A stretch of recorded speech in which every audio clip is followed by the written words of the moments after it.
Call the meeting to order. Advise everyone to please silence or turn off your phones. We are going to begin with a public hearing, and we have about 8 of them to do tonight for different bills we're looking at.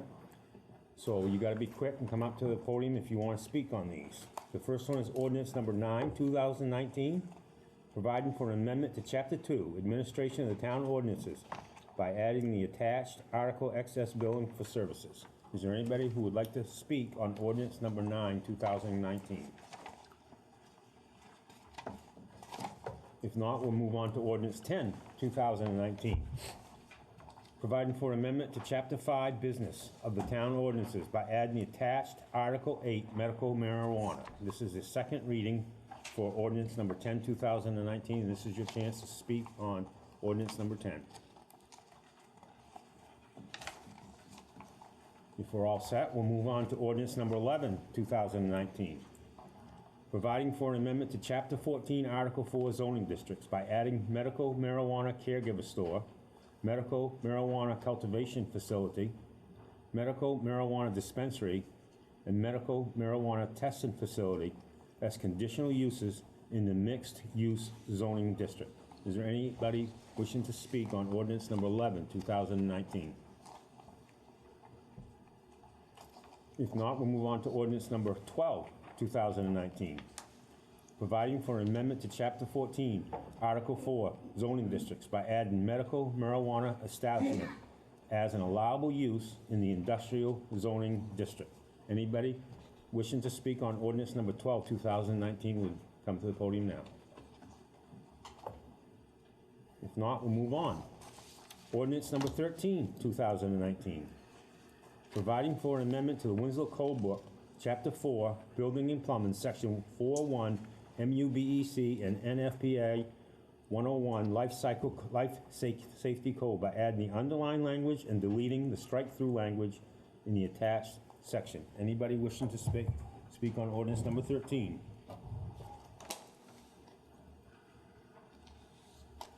If not, we'll move on to ordinance number 14. Providing for amendment to the Winslow zoning map to rezone the following lots on tax map 4 lots 25G, 25F, 17A, 17J, and tax map 1 lots 128, 126, 127, 125 as they border the Augusta Road from low density residential zone to the mixed use zone. Anybody wishing to speak on the proposed ordinance number 14? I'd like to speak. Okay, please step up to the podium and state your name and your address.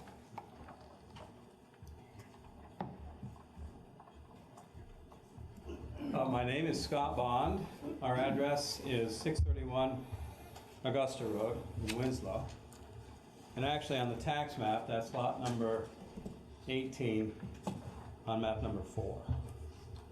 I've actually got a color-coded copy of the portion of the map I'd like to discuss for each of the council members. Should I pass that out? Yeah, I think so, yes.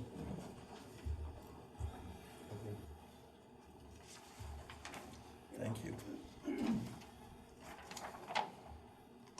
Thank you.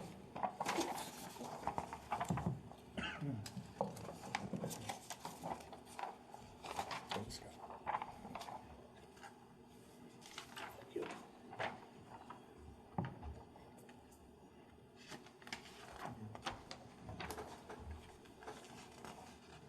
Can you?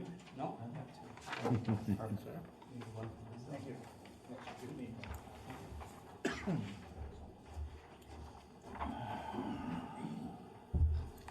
You'll notice lot number 18 is an unusual lot, and I've marked it in a lime green color. I speak also for my neighbor, who I don't think is here tonight, Irene West, who owns lot number 20. The planning board discussed this issue a few months ago, and we thought it was settled. We had voiced an objection to the lots that I've highlighted in pink at being changed to mixed use. Right now, they are presently low density residential. The green lots are actually already mixed use. Really, I've got 4 points of objection. I'll make this very quick. Our particular lot, which I speak of ours, I'm speaking for my wife and I, Kathy Bond. Tony is here. He's the owner of lot number 22. In the event that any of these lots that I've highlighted in pink become mixed use, they are subject to a commercial development that will render our homes absolutely valueless. Among the allowed uses across the street in mixed use is a fast food restaurant, so theoretically we could have a McDonald's across the street. Given the size of lot 22 and the size and the site restrictions on lot 18, these particular lots will always only be used as homes. There's virtually no commercial value there at all. And in the event that the across the street becomes developed in a commercial fashion as allowed by the zoning ordinance, we will have lost virtually everything we've invested over the past 20 years. We lived there for 20 years. We've paid taxes to the tune of almost $100,000 over that time and maintained our property. It'll be worth nothing with McDonald's across the street. So for very personal financial reasons, there's no, making this a public situation, but we stand to personally lose if the council changes those lots. From a safety standpoint, immediately on our road frontage and on road frontage number 20, there have been as many or more accidents in the 20 years we've lived there than there has been at the intersection there by Fortin's Furniture at the light. In fact, last year we had a fatality in the summer. Anything that is done to encourage more traffic at this particular stretch of road is a huge safety issue. And that, I think, should concern us. Thirdly, the water quality of the stream. Chafee Brook is a year-round stream. It's not pristine by any stretch of the imagination, but it's still very nice. And any commercial development in that particular watershed is going to destroy what's really a gem. It's a beautiful little stream. And fourth is ourselves, Tony, Irene. I can't speak for the other people, but we enjoy the very the residential neighborhood feel that we have. And unless there's some pressure by the people who own the lots that are highlighted in pink to make this change, I don't feel it's right for the council to just make this for the sake of convenience or whatever. If an owner across the street from us wishes to develop, then at the very least it would be nice if we had an opportunity for some sort of compensation for the value we will lose. But that will not be the case if this is changed and McDonald's decides to relocate. That's really all I have to say. Okay, thank you. I appreciate your input. Does anybody have any questions for him before he steps down? I would like to add that we have no objection to anything that takes place on the other map in question. There's a series of lots that are listed a little further out of town. Got no problem with what's going on there. Okay, thank you.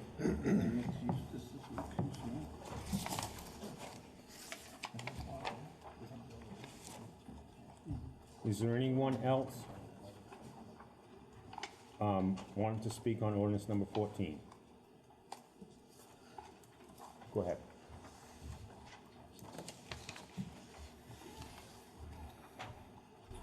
Hi, my name is Dennis Witham.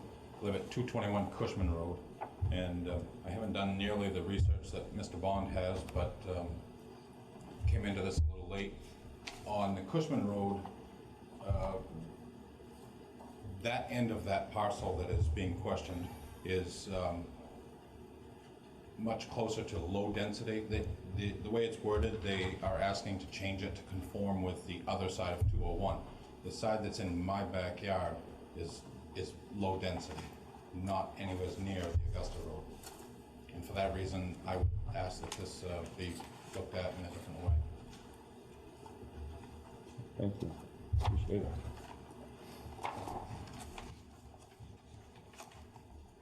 Would anybody else like to speak on? Steve? Yes. When we change a district, do we notify abutters?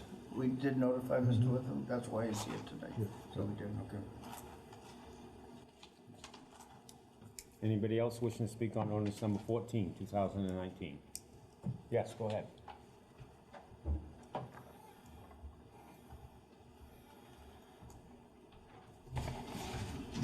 I'm Jerome Leclerc. I live at 701 Augusta Road.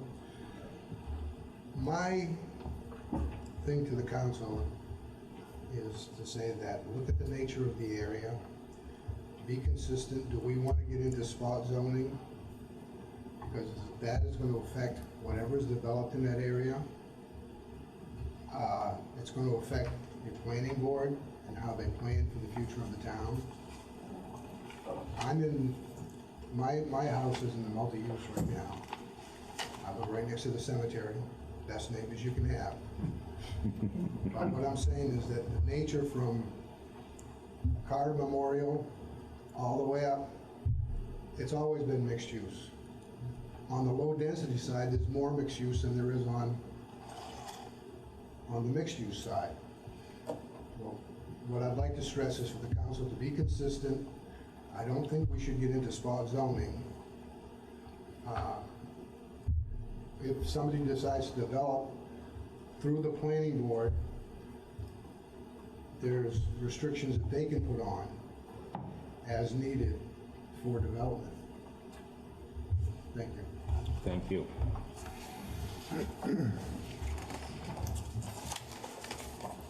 Anybody else wishing to speak on ordinance number 14, 2019?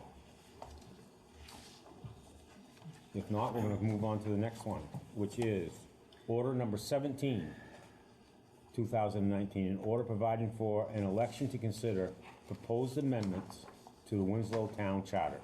Anybody wishing to speak on order number 17? Yes. I have a procedural question, and it's based upon the new public comment guidelines. Yep. Is this where I address questions? Would this be the appropriate time to address questions concerning the order, or would that be in the public comments section that's later in the, I want to speak, but I want to speak at the right time. In theory, I think both would be open to that discussion. Right now, you can speak on order 17, if that's what you wish, and then at the end of the meeting, you can speak on anything, including order 17, after you hear our discussion and vote. And order 17 is the official ballot referendum election to put the changes to the voters for the town council. For the town charter, yes, we are going to propose a series of changes that we will present to the voters this fall for them to vote on to make, if they wish to make those changes. Yeah, go ahead. Thank you. Yep. Earl Watts, District 2. Thank you for clearing that up. This came out and I haven't had a chance to actually ask the questions about when speaking. My first concern in looking at this deals specifically with the last change. Correction.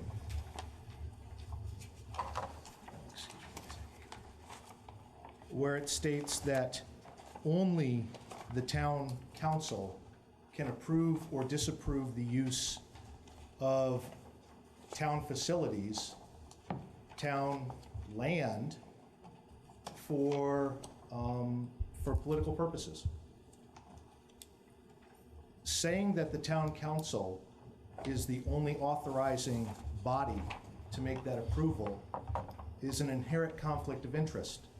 Because if 4 members of the town council don't like something, they can automatically squelch the speech of the entire town of Winslow by denying that land that we all pay taxes to keep, denying us the right to access that land.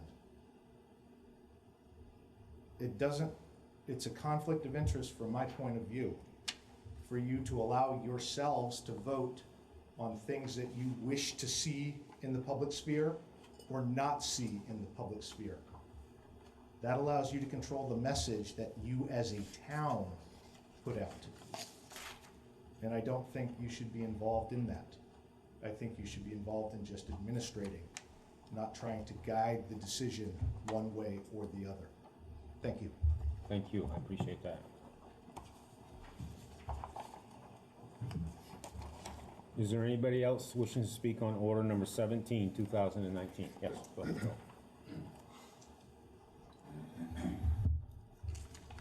Joel Selwood, 1185 Augusta Road, Winslow.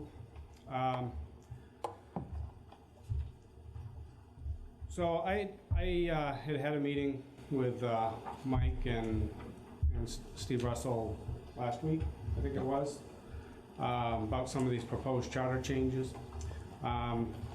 So I kind of get into some of what was discussed there. Might be a little bit redundant for them, but I think some of these issues still prevail even after our conversation. The information for these proposed charter changes has not been readily available to the public prior to the first reading, and now the information is not readily available prior to the second reading. Yes, there was a public notice posting in the paper for language. It's the only place that it's been put that I've seen. And from what I understand, the language that was posted in the paper is going to be different than what will probably get voted on tonight. It should, because there's definitely some issues with that language. The agenda is listed on the town website. It indicates that there's charter changes, but there is no detail on the town website that I could find. I even printed out tonight's agenda, and it doesn't show the detail of those changes. So, quite honestly, I don't know how the public can easily access the information that you guys are going to decide upon tonight, or even this public hearing. I mean, we had the public hearing notice in the newspaper, but now the language is likely to be very different than what's in that, which raises another whole point about whether or not the timelines for the public notice, the second reading, the public notice, and such is being held. I finally was able to open that document from Maine Municipal that you sent me, Mike, and it did indicate that you're supposed to have the 7-day notice prior to the hearing, and we're having the hearing. Within 7 days, you're supposed to vote on whether or not to put it on the ballot. You know, I'm no expert here, but I'm kind of presuming that the language ought to be pretty defined when you're posting the information that's going to be in the hearing, and that's what's going to ballot. And so I kind of question whether or not that's all done in the right fashion, given that the language is likely to change. So I'm no expert, I'm no lawyer, but that's my take on it. So a couple of the other things, the Section 205 proposal of disallowing counselors for working for the school department in any capacity, how minor, no matter how minor, could prevent our community and students from benefiting from a counselor's knowledge, experience, and desire to serve the town in ways that could really benefit the youth of our town, or to serve on the town council. You guys are gonna have to make a decision on that, but I think it really limits the input that those counselors might be able to provide in other ways. So you had some debate on that in the first reading, but we'll see how it goes tonight. The second, Section 701 changes about changing the school committee election cycle. I support the idea of the change. As a school board chair, I recognize the issue of not having extensive turnover. Having a 3, 4, and 0 cycle wasn't particularly good, so changing it to the way it is proposed is good. But there definitely needs to be proposed language on how to roadmap the transition from one cycle to the other. Been back and forth with Mike a couple of times. I sent him something today. I'm presuming you guys have seen some language on that today, just today, that explains the roadmap on how that transition will occur, and I presume that should be part of the order. My most problematic area I found is the addition of Article 11, Section 802, limiting the use of town facilities, as Earl spoke to. I think there's definitely been some language changes that have been proposed.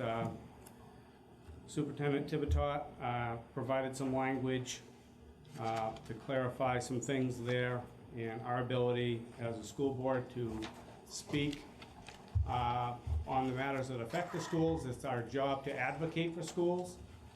And the way the language was originally proposed did not allow for that without the approval of the town council. And that's a separations issue given the law regarding what school boards are supposed to do and are under law supposed to do. So the proposed language addresses some of that. I don't know if the final language addresses all that in its entirety, because I haven't seen a final document on what that is, and I don't know if Peter has either, but those are serious legal issues that we shouldn't be here at the 11th hour, where I know you want to get this on the November ballot, ironing out this language. It's kind of a big deal. And going to the point of what Earl was saying, I'll also, speak to that as well. The way this language is written in the plain language of this, the proposal does not allow any person or group to gather at a town facility to discuss a political topic without approval. So I assume this is not the intended language, but the plain language is pretty clear on that. So to the effect that a group couldn't meet in the conference room at the public library to have discussions about a issue, that they don't have the authority to do that without council approval. I'm sure that wasn't the intent. We tend to let people use our facilities quite freely in this town, and I think we want that to continue. But quite honestly, this language does not make that clear that that's allowed. And clearly that's a freedom of assembly and a freedom of speech issue. So I think there's some language there that needs to be cleaned up on that to make that much better.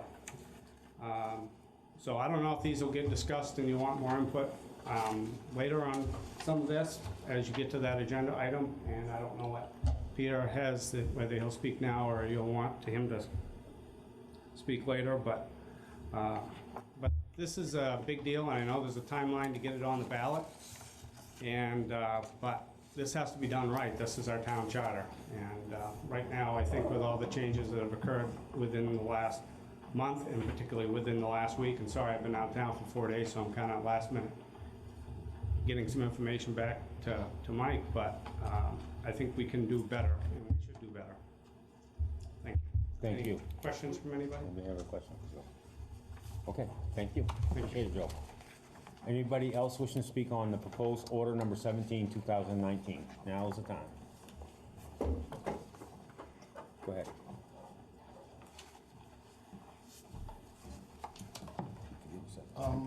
I'll ask a question. Are there language changes that are going to be made to this proposed changes from what was posted in the newspaper 1 week ago? I guess the short answer to that is there's a possibility. There's always going to be amendments brought up, and I know we've gotten a communications from our attorney. Okay. And he's trying to add some language into it. Thank you. But it would have to be. I would then say that if there are language changes made, that makes this a new first reading, because the document is being changed. I see that there is disagreement, but if language changes a document, then is that not a change?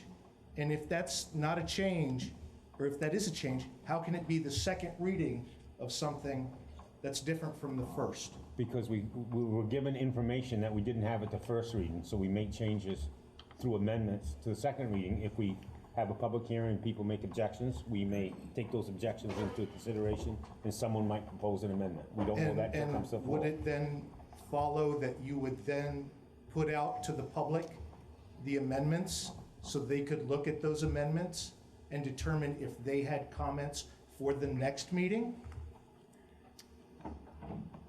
Because if the way this works, if the way that I'm understanding this works, you go ahead and you make the changes via the discussion, you have the vote, and then the public comment section is after that. At the end of the meeting, yeah. At the end of the meeting. before, after any changes have been made and after you've voted, for a document that's going to go in front of the entire town of Winslow. If you're gonna make changes to it, we get a hack at it.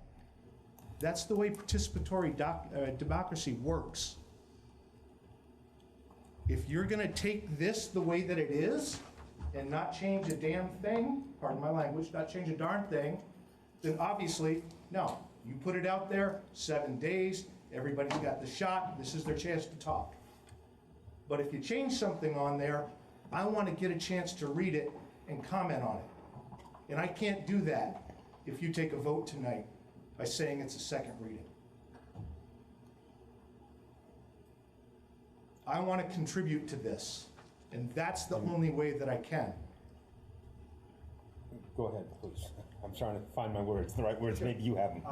When these individual amendments come up for consideration this evening, in the council's discretion, it can allow you and anyone else to address any proposed language changes at that time. So you aren't necessarily restricted to the public comment period after it's all over with. It's very customary We usually when, open for it up. example, if an ordinance is being considered, and there's a proposed amendment, and there's some discussion, somebody from the audience can raise their hand and say, I'd like to address the council on this matter, and the chair can recognize that person. Okay, I understand that, and I value that tremendously. My concern there is, I want the time to be able to do research. I presume that that is why the 7-day window is there, so that people can take a look at the information, they can digest it, they can kick it around and mull it around, and then they can present and ask questions about that. This, doing it here, while I appreciate the opportunity to address the council, denies me the opportunity to go back and take a look and say, what does that mean?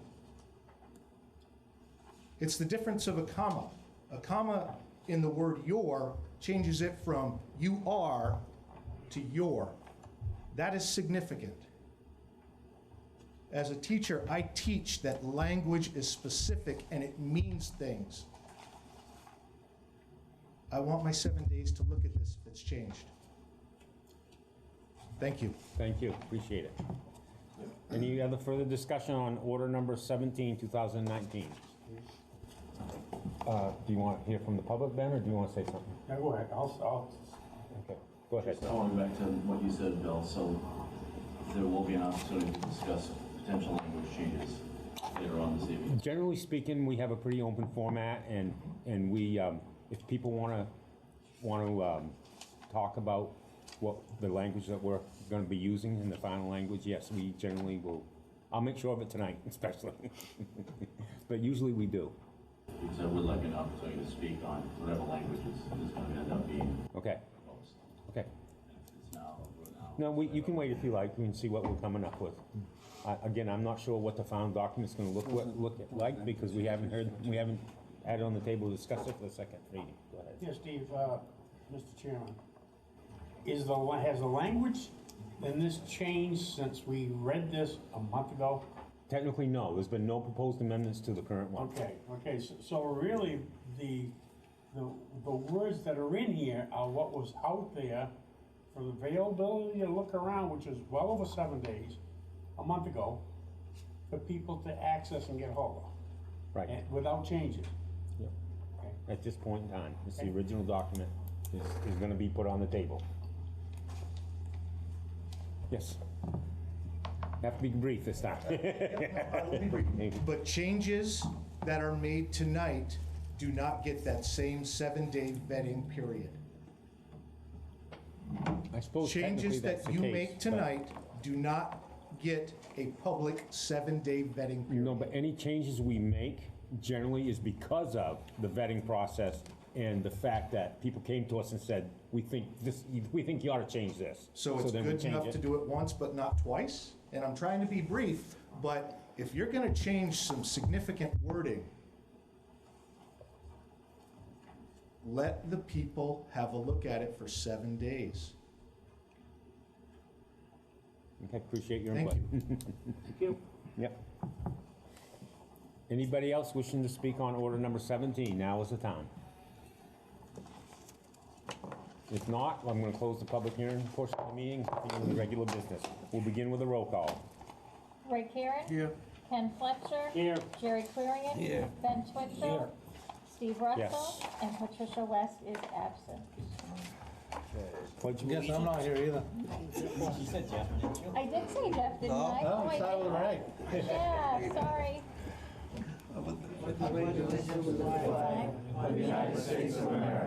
And to the republic for which it stands, one nation, under God, indivisible, with liberty and justice for all.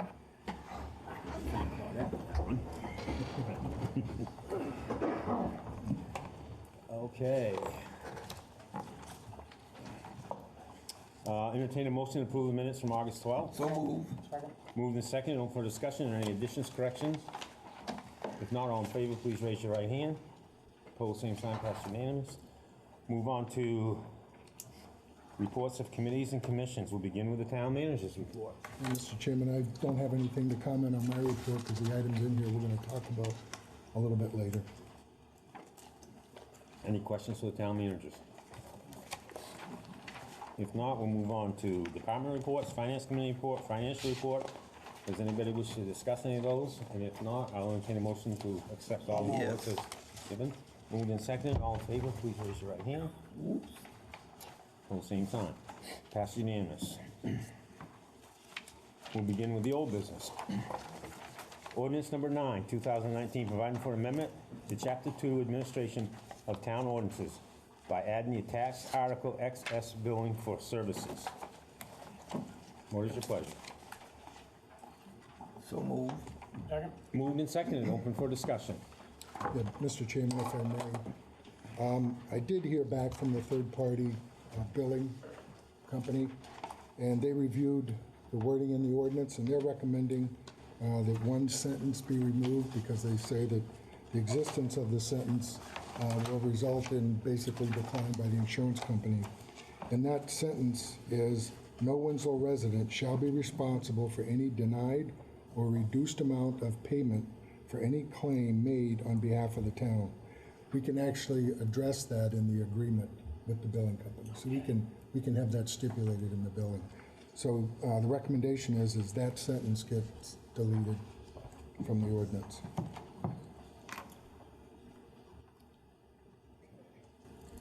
So if I could, Mr. Chairman, just to make sure I understand it, what the third-party billing is saying is that can be part of our agreement with them, Correct.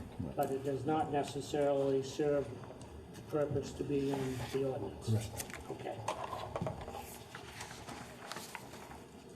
So that would take an amendment. Yes. If you want, Mr. Chairman, I move that we delete under section 289 cost recovery, the sentence, no Winslow resident shall be responsible or denied for any reduced amount of payment for any claim made on behalf of the town. So, second. Moved and seconded, the amendment is open for discussion. We need to have a roll call on the proposed amendment. Yes. If there's no discussion, we'll have a roll call Jeff West. Yes. Ray Karen. Yes. Ken Fletcher. Yes. Yes. Jerry Clarion. Yes. Ben Twitchell. Steve Yes. Russell. vote. So now we have ordinance number 9 as amended on the table. Is there any further discussion? We're all set? We'll have a roll call vote. Is Jeff West. Yes. Ray Karen. Yes. Ken Fletcher. Yes. Jerry Clarion. Yes. Ben Twitchell. Yes. Steve Russell. Yes. Ordinance number 10, 2019, providing for amendment to Chapter 5 businesses of the town ordinances by adding the attached Article 8 medical marijuana. What is your pleasure? So move. Second. Moved and seconded, it's on the table for discussion. If there's no discussion, we'll have the roll call vote. Jeff West. Yes. Ray Karen. Yes. Ken Fletcher. Yes. Jerry Yes. Clarion. Ben Twitchell. Yes. Steve Russell. Yes. Ordinance number 11, 2019, providing for amendment to Chapter 14, Article 4 zoning districts by adding medical marijuana caregiver store, medical marijuana cultivation facility, medical marijuana dispensary, and medical marijuana testing facility as conditional uses in the mixed-use zoning district. So move. Second. Moved and seconded, open for discussion. If there's no discussion, we'll have a roll call vote. Jeff West? Yes. Ray Karen? Yes. Ken Fletcher? Yes. Jerry Querian? Yes. Ben Twitchell? Yes. Steve Russell? Yes. Moving on to ordinance number 12, 2019, providing for amendment to ordinance 14, Article 4, zoning districts, by adding medical marijuana establishment as an allowable use in the industrial zoning district. What is your So question? move. Second. Moving second, it's on the floor for discussion. If there's no discussion, we'll have a roll call vote. Jeff West? Yes. Ray Karen? Yes. Ken Fletcher? Yes. Yes. Jerry Querian? Yes. Ben Twitchell? Steve Russell? Yes. Ordinance number 13, 2019, providing for amendment to the Winslow Code Book, Chapter 4, Building and Plumbing, Section 401, MU-BEC, and NFPA-101 Life Safety Code, by adding the underlined language and deleting the strike-through language in the attached section. What is your pleasure? So move. Second. Moving and seconded, open for discussion. If there is none, we will have a roll call vote.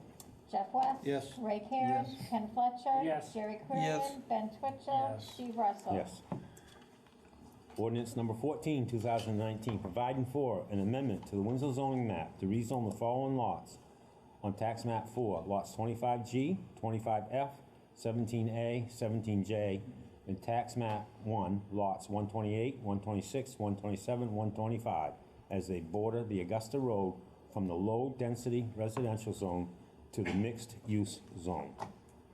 What is your pleasure? Second. Moved and seconded, it's open for discussion.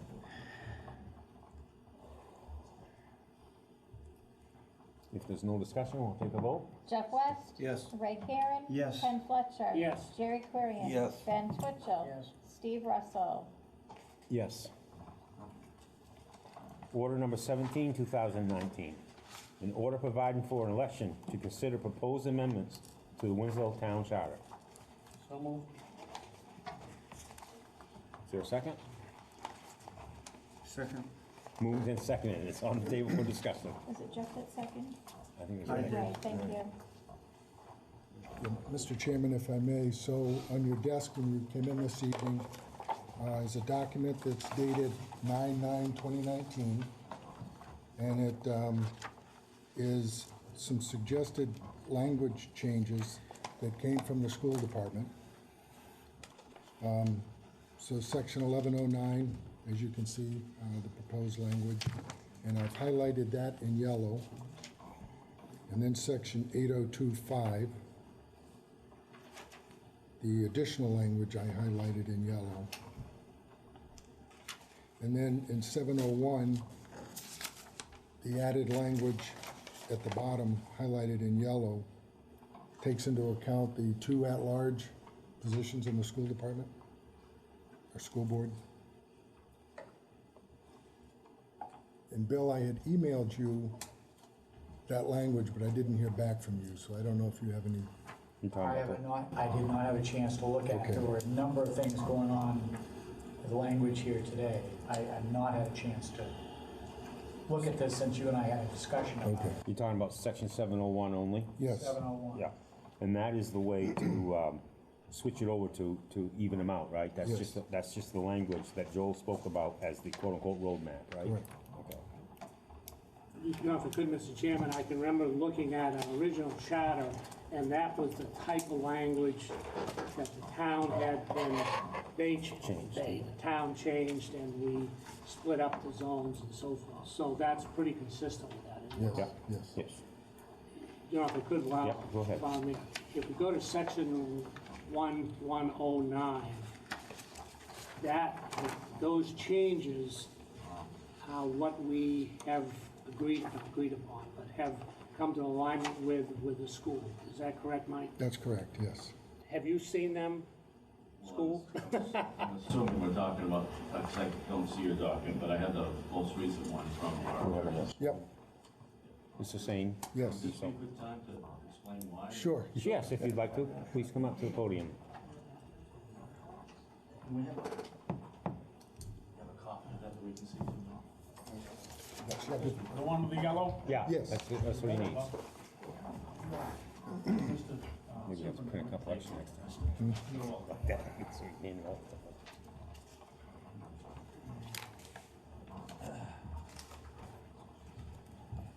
So, I guess the first thing is the team. When we work together, we do things well, regardless of what we're working on. And so when I first saw these general provisions, this 1109, use of public office as it was amended, and that's the first document, there were some pieces in there that I thought appeared to be missing, or perhaps unintentionally create a situation that was unintentional to do. So this particular book is an expensive book that we purchase every year. Maine School Statutes, produced by the attorneys. So one of the pieces in here is school boards and the general provisions of school boards.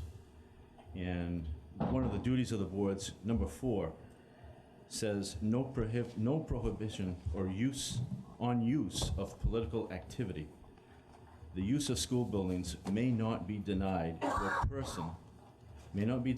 a person solely because use is requested for a political activity. So that was one piece that jumped out on me in terms of the language that is being proposed there. In statute, we can't do that. And then if we go a little bit further, and there are many pages of the duties of the board, if you go a little bit further, the major duty of the board is under section 1302, budget preparation. The district budget shall be prepared as follows. Preparation by the board. The board of directors shall annually prepare a budget for A, operational cost, B, bonds falling due, C, interest on bonds or other obligations, goes into rentals, lease agreements, et cetera, et cetera. So that is a responsibility of the board to direct me in my work in this endeavor. So I contacted Drummond and Woodson. We showed them the proposed language, and they sent a revision to that would account for this, keep us all in good stead, and so that we're doing what we're supposed to be doing so that there aren't any concerns. And the language that's here, and I don't know if that's, I haven't had a chance to check 2 here, but 1109.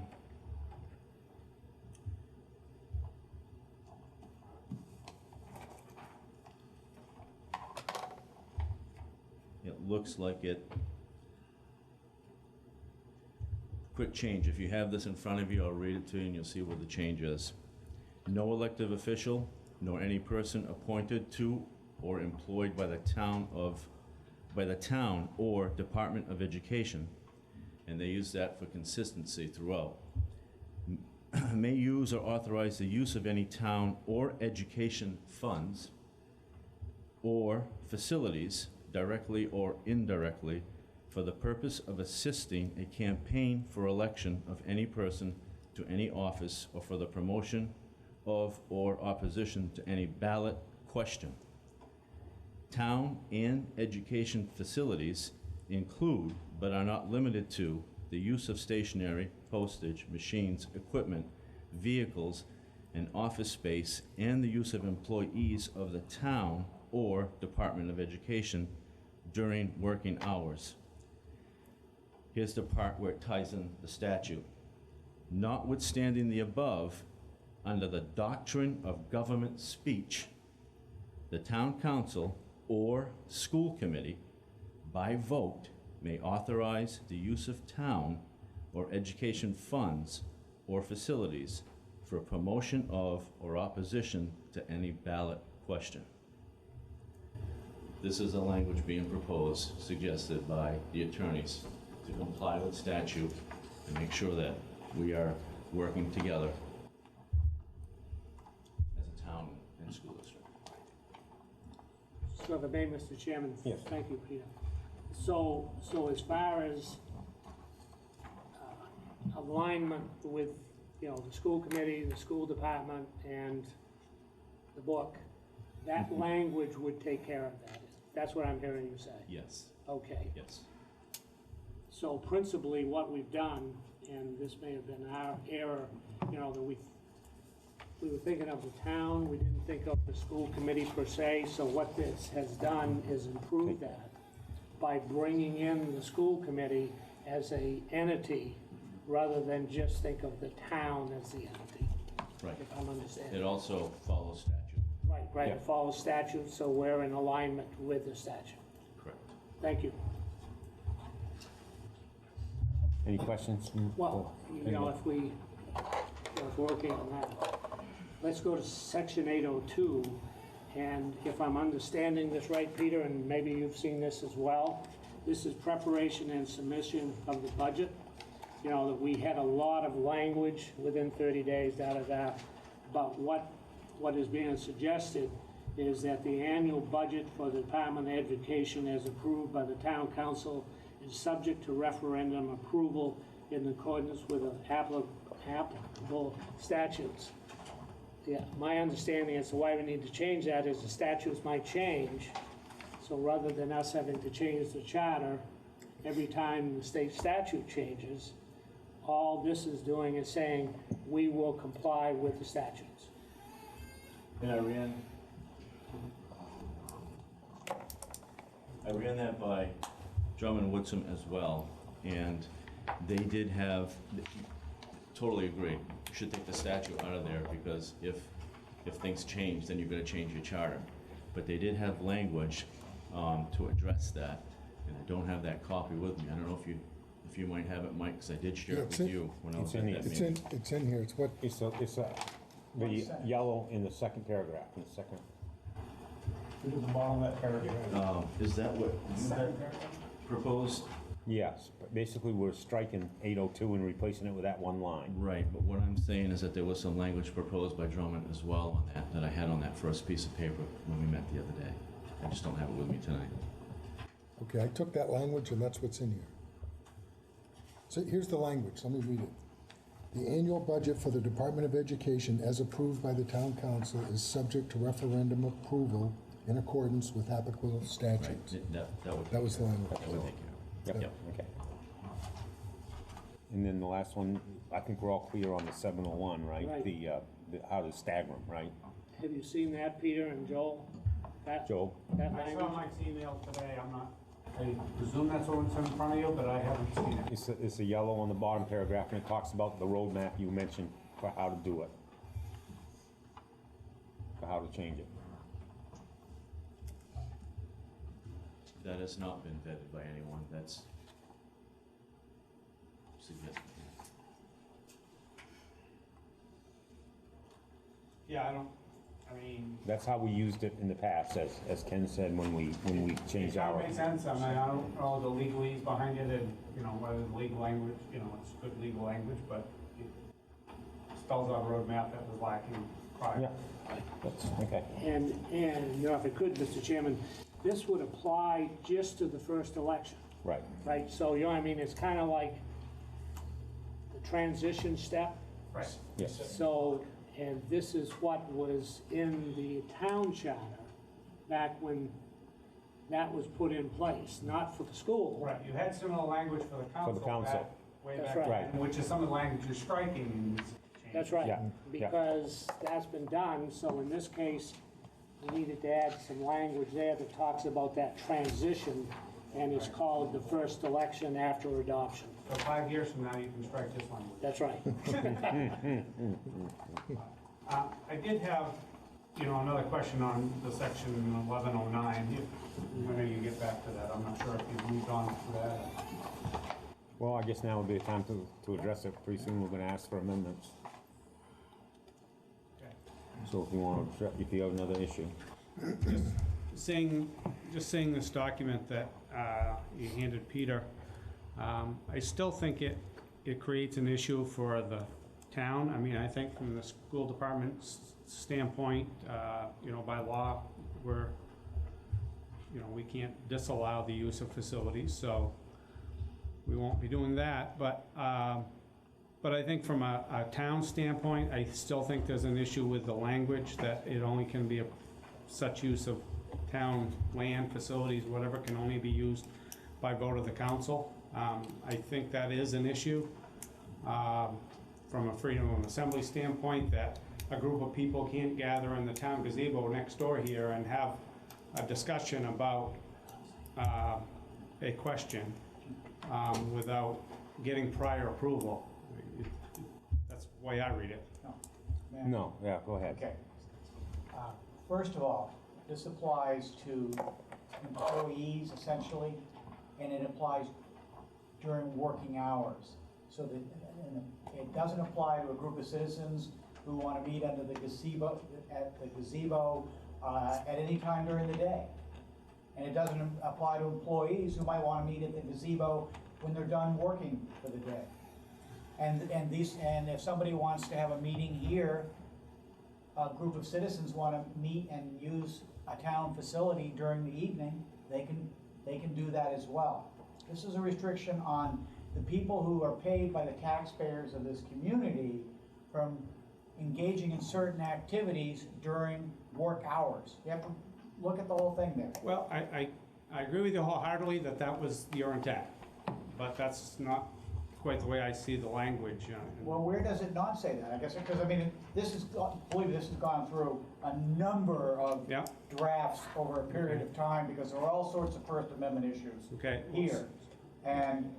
But the prohibition is against the elected official, any person appointed to or employed by the town, or Department of Education, from using taxpayer facilities during working hours. And you don't get to use town postage, you don't get to use town stationery, you don't get to, when you're supposed to be processing permits, start doing flyers for somebody who you're hoping could get elected to office. It's to separate that out. So it doesn't prohibit, it's during working hours, and you're dealing essentially with the employees of either the school department or the town, and saying, hey, you're here, you're working, supposed to be doing your job, not engaging in political activity. And So it does not, it does not prohibit the employee from doing it after hours? No. Because it says during working hours, is that what you're saying? Yeah. Yeah, okay.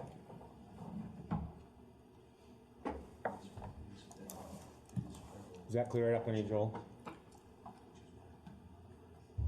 Well, the second sentence definitely, the second sentence does indicate that during working hours. I would agree with that. But it doesn't prohibit anybody as an ordinary person from being able to do whatever. They're not receiving pay from the town or the school department. That is where the restriction is. But if a group wants to meet here during the evening, and doesn't this office get scheduled for different uses at different times?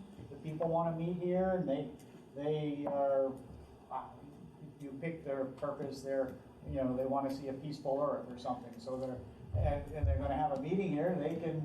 They can have a meeting for a peaceful earth. And they use the basement area down there. There's lots of town facilities that get used freely, which is great. Yeah. But Mr. Twitchell, who's campaigning for Mr. Fletcher, who's run for the legislature again, isn't going to be able to sort of commandeer the facilities to facilitate his election, and at least during normal working hours. You can worry about that. Well, this is a very tricky area. There is no question about that. This has had the first couple of drafts that came up. I felt it was an infringement upon First Amendment rights of individuals. Language has gotten reworked. It's gone to the school department. They've looked at it from the school angle and come back with some modifications which address some questions that would otherwise be present for them.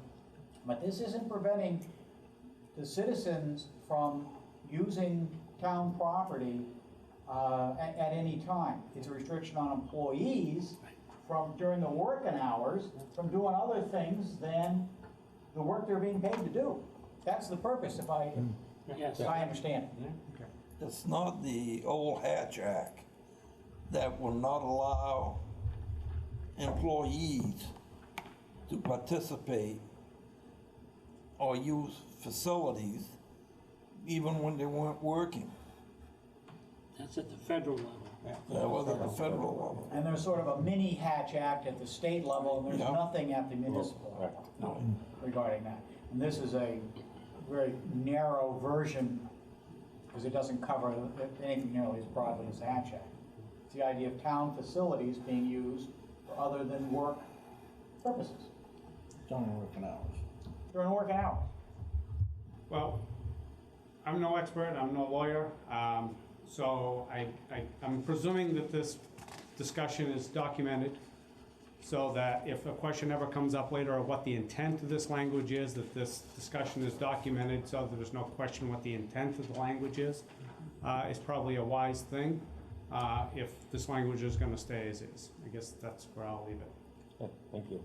Thank you. Ben? Yeah, Earl, does that satisfy your question that you had earlier, as far as the use of this stuff? Yeah, I mean, that definitely, I had a couple questions. That language certainly, although it doesn't specifically say that the citizens can use it regardless of the time, I'll accept the explanation that it's restricted to town employees or Department of Education employees. My big concern is making substantive changes to what was put in the paper and then passing that without giving the public a chance to look at those substantive changes for another 7 days. That's my big concern. Now, from what I understand, to this point, Mr. Chairman, we haven't made any changes to it here. No, we're just looking at proposals at this point. There's been no amendments suggested at this point. But if there are amendments that substantively change the wording, then that is a change. That's what I'm talking about. Well, okay, I guess I can see where you're coming from, but my point is this: we're having a public hearing and an input and discussion, and we make the changes you advocate for, but then you want to wait another 7 days and then maybe make more changes, then we wait another 7 days. You know, that's why we have a public hearing, is to get the input, gather the input. That's why I waited for a month to hear from our attorney, so we could hear what his legal opinion was on this issue. And so we're gonna make those changes based on the input we received. And from the And from the office, right, yeah, and from the school department, yeah. That's basically how it works. And I agree with that completely, but it would be, I would have no, in my mind, I would have no standing tonight if you passed it the way that it is now without adding anything. The moment you add something that alters, enhances, expands a meeting, then you've changed the document in a substantive way. Yep. And everybody gets to have a hack at that for 7 days. Not just me, but everybody. Yep. That pays taxes in this town. Mr. Chairman, I understand the point of view, but if you think about the dynamics of it, if we adopted that philosophy, every time we change something, we'd have to wait 7 days. Then if we changed it again, we'd have to wait 7 days. And if we changed it again, we'd have to wait 7 days. I understand maybe there's a philosophical point, but we've also got to go with a pragmatic point that if we've got an open process published, and then in an open process we make the changes, which will ultimately go to the voters who have the final say, they will have that final say at the voting booth. Sir, you make a change tonight. That change is binding. If you vote, if you make a change and you vote, you're one of my representatives as an at-large counselor. I do not have the opportunity to talk to you about the change that you made tonight because you've taken away that 7-day period for when I can review that document. You've deprived me of my voice to you as my elected representative. If you pass that document without a damn change, then I have no point. So what you're saying is it would be a lot better to pass something that isn't right rather than to pass something that would be an improvement over what was presented. I'm saying I want a chance for the system to work the way that it's written. Thank you. Appreciate it. Go ahead. Just to address your concerns a little bit, the changes being made to section 1109, when it's changed from Education Department to Department of Education, that's not a substantive change. That's, nobody would, those terms are identical. It's just a slight change in the wording. When the word is changed from ballot proposition to ballot question, I don't think anybody can look at that and say that's a substantive change. The only, and therefore, really the only substantive change here is to say that the ability to, of a public body to engage in government speech, which does exist. The government does have First Amendment rights. Where it begins and ends is a very confusing area and very unsettled. Really, the only change being made here is to say that we're going to apply that rule to the school department as well as the town, not just the town. So in that sense, that is substantive, but nothing else that's here is anything other than just Happy to glad. yes, just word changes that are not substantive. So there is that one substantive change, but it's really the same concept of the government being able to say, we're going to advocate for this view or we're going to advocate for that view. It's just adding a governmental entity that's allowed to do that. And I like the change. I'm all in favor of it. But if I say do it tonight without the 7 days, I have no standing when you do something that I don't like and pass, and I don't get a 7-day hack at it. I'm just trying to comment on how much substance there was here. The rest of it is a matter of policy, and that I have no opinion on. Whether there should be, postponed, have a special council meeting called, or whatever, that's entirely council prerogative. Okay, there was one other section of this, wasn't there, Mike, that because of, there was a case going in front of the court at this point, right? That we should pull out and wait for, was that your suggestion? There is presently a civil suit, I believe it is Town of Yarmouth, filed by the ACLU, challenging a charter amendment that was passed this last spring, not identical to what is being proposed here, but it has enough in common that I am fairly confident that if we put that proposed amendment out to the voters, that we will get added to the civil suit list. And my suggestion is, why don't we just wait and see what the result of that civil suit is, and before we do anything here. The alternative is, I think the taxpayers will spend many thousands of dollars defending against a suit which we could have just sat back and watched the progress of without having to spend taxpayers' money. That's exactly where I'm coming from. Raymond? So you would take section 205, clarifies that town council cannot be employed by the school department during their term of office.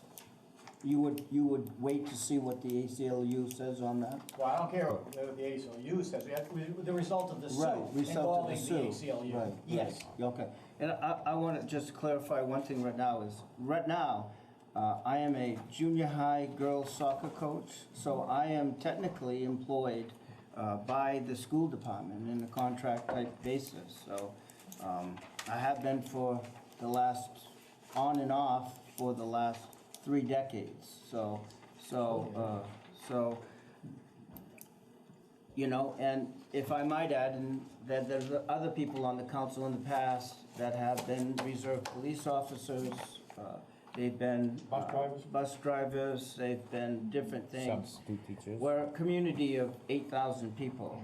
We are involved in the community. And I can understand that you don't want to be like a full-time member during your council, but I always thought there should be a provision in there to allow people not to do, you can't be a head coach and be a volunteer, because you need to keep the process competitive where people have to apply for the position and then they have to be vetted. So you want the most qualified people in those positions if you want to. I can understand where some people might think that it's, but I think what Bill suggested, and if I'm wrong, is to take that out now and wait for the results of the lawsuit. That is what I'm suggesting. This lawsuit was just filed a couple of weeks ago, and I don't want to recommend that the town take an action which is likely to embroil it in a civil suit. When the issue is going to be decided in litigation one way or the other. And we can take our direction from there and decide, the council can decide whether we should put an amendment out at a future time. But again, that's just a recommendation. Obviously, the council needs to be, obviously needs to know that there is such a suit ongoing. Because I am right now, if we pass this in violation as of January 1st, if it does pass, I don't feel that I should vote. And I'm gonna abstain from the voting process and the discussion process and the amendment process because it just wouldn't, I just don't wanna feel that, you know, I'm influencing that as an employee in violation if this passes for that thing. I've always thought that we should have in a town of this town this size is we should never, and jobs are very hard to fill in the position, whether it's part-time student teaching or part-time something. You should always avoid a conflict. I am subbing now, but in other facilities, not the Winslow school system, because you know you don't really feel that. But I could coach another, but I feel like I want to coach in town because this is where I know the people and this is where it is. So I can understand both sides of this view, but I am not going to be discussing or voting on this particular issue. Thank you, Ray. Thank you, Mr. Chairman. If I could, through the chair to Bill, our existing statute, the Yarmouth lawsuit, the ACLU is going to U.S. District Court. So it's at the federal level, if I'm correct? Yes. It's not at the state level, because their view is a violation of the U.S. Constitution, First Amendment, right? Yes. So it's at the federal level, not the state. But our existing language in the charter says, except where authorized by law, no councilor shall hold any other town office or town employment during the term for which the council was elected to the council. The Yarmouth lawsuit just doesn't talk about school board or school members. It talks about all employees of the town. Is that correct? That is my understanding, yes. So I guess the question I've got, and I'm not saying therefore we should say the heck with it and just put it on and on. Are we going to be at risk? Because if we don't change anything, then our town charter already says no town employee shall be a councilor. I don't have a crystal ball. Okay. But I would be very surprised if the ACLU in that lawsuit prevailed on the issue of the restriction on town employment. Okay. I would find that very surprising because there's such a direct connection. You're voting on the budget, you vote on the line item for every single position here. Whereas the argument can be made regarding the school department, you have an independently elected board. None of you have the ability to say where any of that money is going to be spent. You get to decide the total amount, but you can't say whether there's going to be a gifted and talented program, there's going to be a music department or a junior high soccer coach. You don't have that power. That rests solely with the school committee. And so, which I see is, in terms of comparing it to a town employee, to be very, very different. Now, I've just spoken and I've been recorded making a prediction on the result of that song. Time will tell. But I find the conflict of interest issue to be so obvious in regarding town employees, whereas a situation with somebody who has some type of an employment relationship with the school department and answers to an independently elected board to really be a difference in kind. Right. Not just degree. So your opinion is that we're probably okay if we just left the existing language? That is correct. Not a guarantee, I realize that. That is correct. Right. And I am sticking my neck out. So, if you're wrong, we come back and we revisit it after the Right. court case is settled. So- And make it line up with it. one more legal opinion advice. I look at MSRA 30A 123 Municipal Officers, Section 2605. The vote of a body is voidable when any official or in any official position votes on any question in which that official has a direct or indirect pecuniary interest. I can't say it. I read that to say, let's just say that somebody was either directly or indirectly employed, whether the town, the school, or anything. That word voidable means to me the vote that was taken, if that person voted, could be challenged and could be voidable. Is that correct? No. Okay. Because if you look at the definition of pecuniary interest, Right. it talks about being a 10% owner of a business. So if you have let's say we didn't have public works snow plowing and we put the snowplow contract out to bid, or trash collection out to bid. And we'll pick on Ben again here. So let's say he's a 10% owner of ABC rubbish removal. And the vote, and we have to decide whether who we're going to give the contract to. You'd have to stay out of it because you would have a pecuniary interest of the amount as defined by statute. Okay. And now that statute does go on to also to say that counselors are expected to avoid, well, actually any member of a public body or commission is supposed to avoid even the appearance of a conflict of interest. And then you get into a debate where the lines are not nearly as brightly drawn. And so, as in Ray's case, he's erring on the side of caution when he says he will recuse himself from these votes, right? Yes. You know, if it could just go along with that thought, Mr. Chairman, since we're getting free legal advice. It's not free.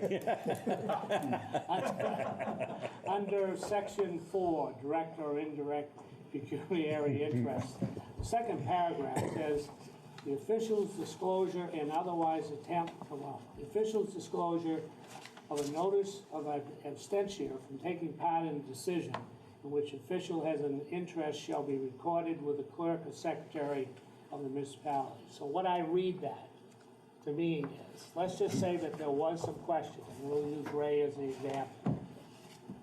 Even though there would be questionable direct or indirect, because there is a potential, his abstention, absentee vote, and participation, and duly noted, would protect the town in that case. Yes.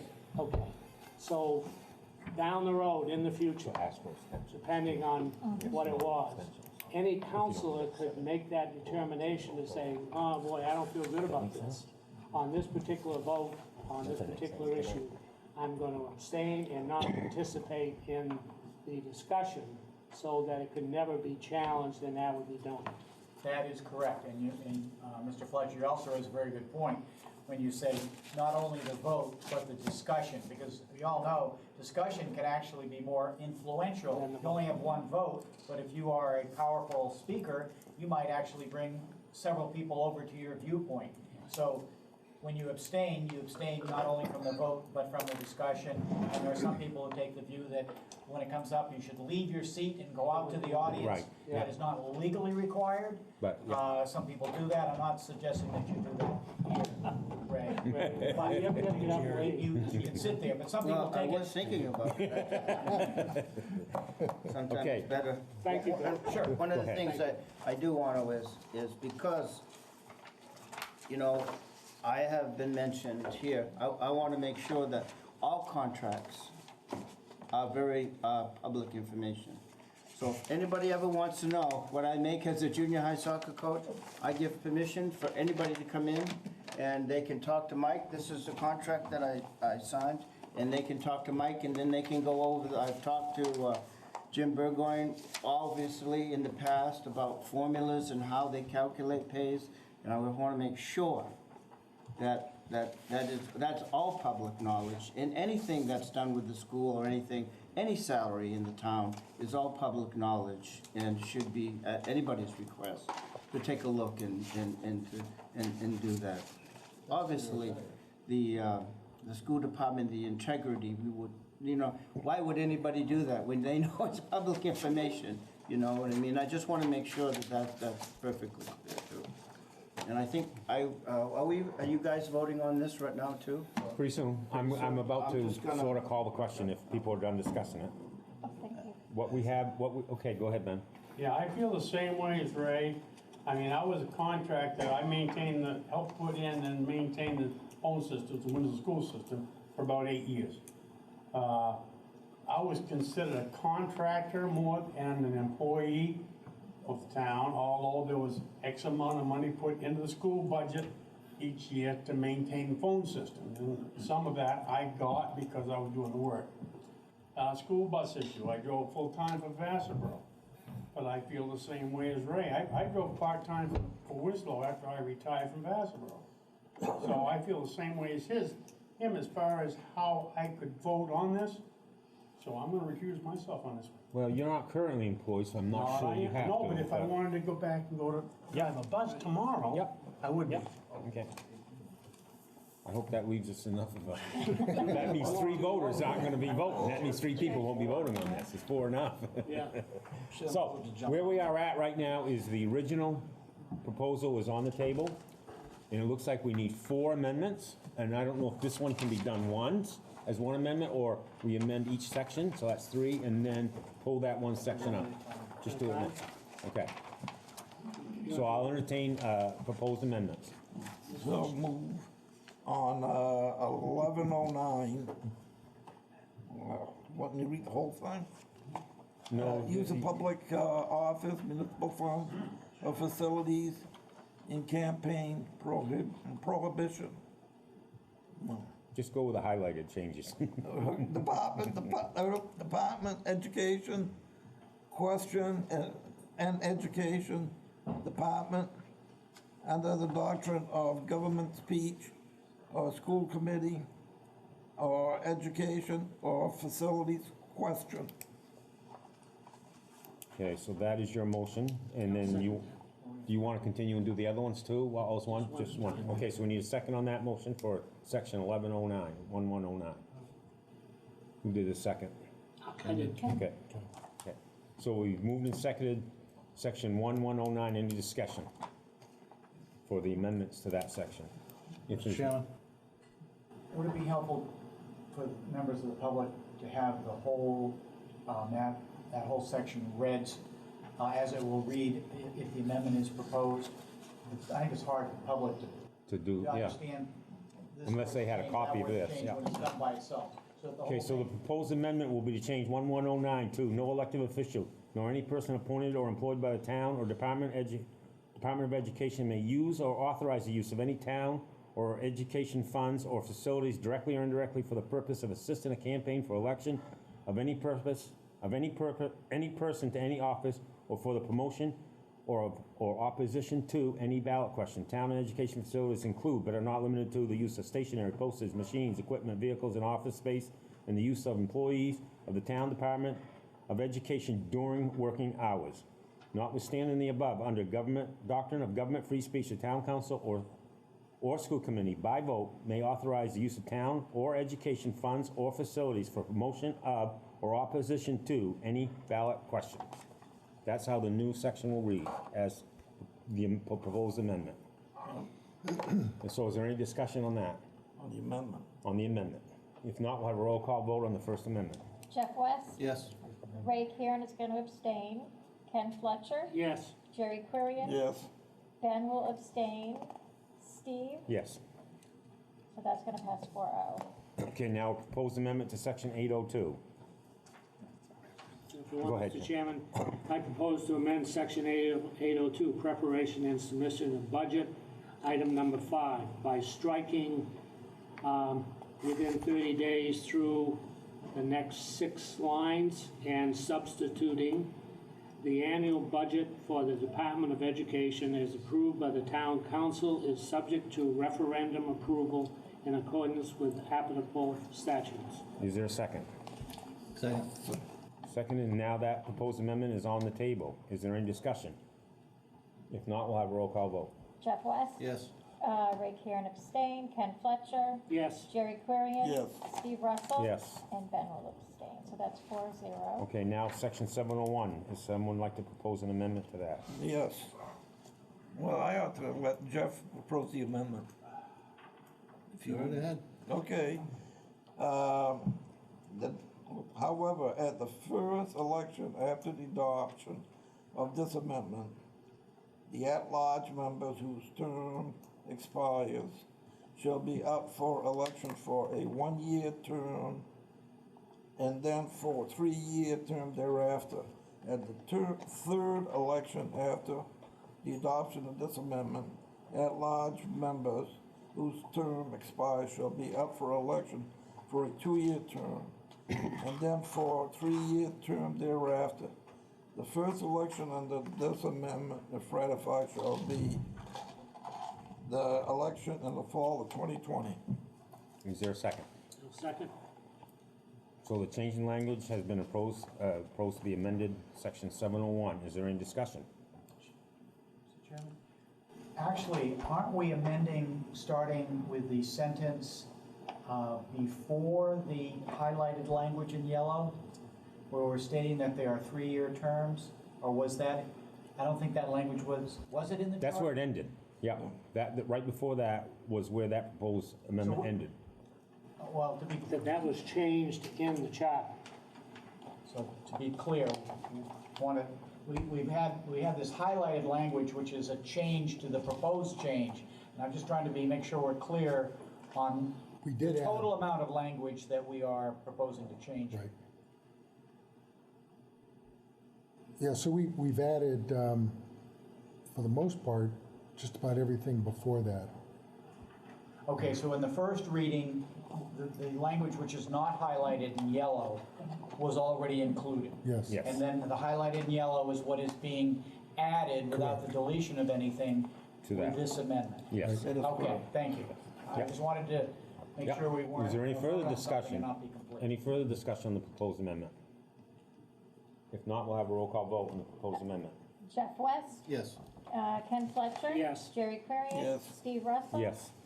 So 4-0 with Councilors Karen and Twitchell abstaining. Yep. Now, the last part that has to be removed is, Section 205 prohibitions, is Yes, that correct? yes. Question 2. section 205? Yes. Article 2, section 205, prohibition. Yes. Should that whole thing be stricken then? No. No. Well, no, I don't think so. Not the thing, Mr. Chairman. When you're ready, Yes. I think I can explain. Okay, go At ahead. least my understanding. Section 205 prohibitions. Except where authorized by law, no councilor shall hold any other town office or town employment. That's the existing charter. And that's gonna okay? stay, right? And we want that to Well, stay. my amendment would be Yep. that we would leave that, except where authorized by law, no councilor shall hold any other town office or town employment, and we would strike or employment with the school department. And then it would go on to say during the term for which the council was elected as the town council. Okay, so that's your proposed amendment, is to strike of employment with the school department. Is there a second to that proposed amendment? Second. Moved and second, any discussion? If not, we'll have a roll call vote. Jeff West. Yes. Ken Fletcher. Yes. Jerry Clarion. Yes. Steve Russell. Yes. So now, is there any discussion on the referendum question as amended? Are we all set? If there's no further discussion, we will have a roll call vote on the proposal as amended. Okay. Jeff West. Yes. Ken Fletcher. Yes. Jerry Clarion. Yes. Steve Russell. Yes. And so that was order number 17. Yep. Yep. And we are done with old business. We will now begin with new business. Come on back, Ray. No, And it's a you know good what? thing, I'm going to, you know, it's a good, Mr. Chairman, I want to say it's a good thing that we got to where we are, because at the rate we were losing councilors, I think just you. If we still had quorum. okay, now I'm looking for resolution number 27, correct? 26. Oh, 26 was added in, that's right. Well, I can't.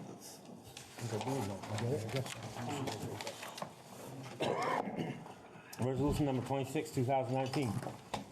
a resolution regarding poverty hardship abatement request number 004-2019. Be resolved by Town Council Town of Winslow as follows. We hereby move that poverty hardship abatement request number 4, 2019 be granted or denied in the amount of, and it was 102.89.69. 1,289.69. Now I got, Okay, I got a, we need a motion to put it on the table. So moved. Moved and seconded. Yeah. Now it's on the table for discussion. good. Question. Yes. Resolution 26. Did we have a resolution 26 before? No, Because 27 was up. And that's what I'm questioning. this is the new one that came in because of our, because of our abatement hearing tonight. Yes, and I understand that. Mr. Chairman, I'm gonna recuse myself from all of the discussion Okay, and the vote. okay. Any other discussion? Go ahead, Ken. Yes, Mr. Chairman, I think that, that we did go through and we looked at all the information, and we had a chance to really ask some questions, and I think helped me understand the severity of the situation. So in that regard, I'm in favor of this motion. Any further Resolution. discussion on the resolution? I think we gave him some options too to look at for further help and stuff. I would say that even if we approve this, there might be some avenues that he would be able to even reduce the amount that he might need here. So I'm not sure how to, I'm all in favor of this, the amount.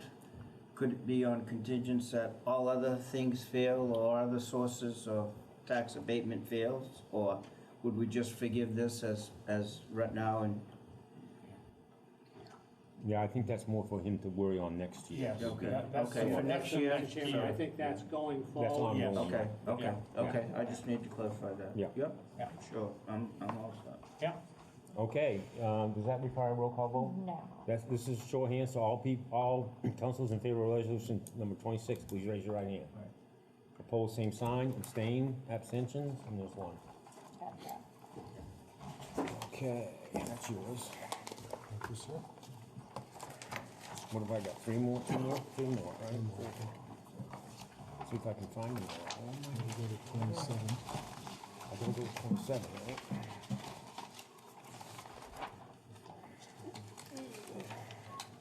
It's 28, 27. Okay, we move on to resolution number 27, 2019, a resolution providing for confirming the appointment of Lisa. Oh boy, I should have practiced that last name, shouldn't I? Oriema. Oriema. I apologize for that. If you guys can see the spelling of it, you'd understand. Lisa Oriema to the position of library director.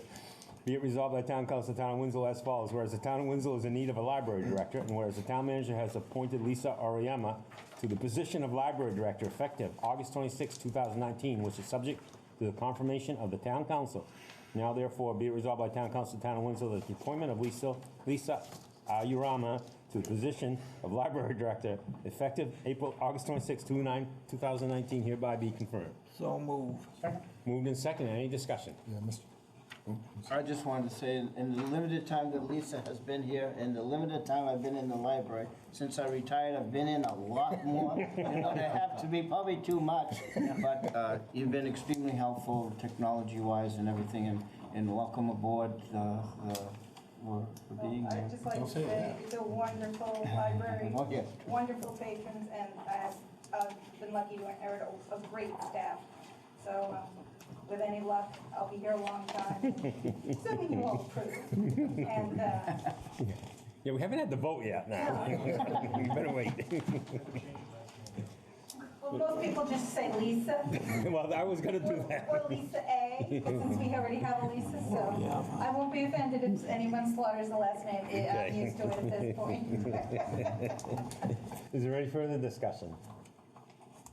If not, all in favor, please raise your right hand. Opposed, same sign. Passes unanimously. How was that? Perfect.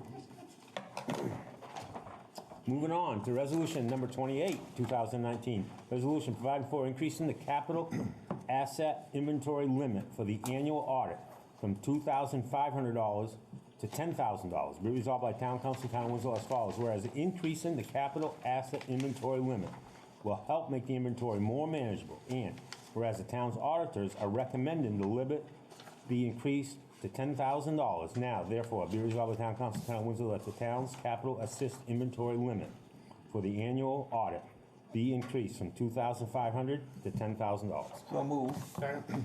Moved and seconded on the table for discussion. Mr. Chairman, if Yes. I may, the auditors actually are recommending this. Otherwise, our capital list of assets, everything 2,500 or more. And so our experience has been communities our size use a 10,000 limit. It just makes it easier for tracking assets. Okay, any further discussion? If not, all in favor, please raise your right hand. Opposed, same sign. Passes unanimous.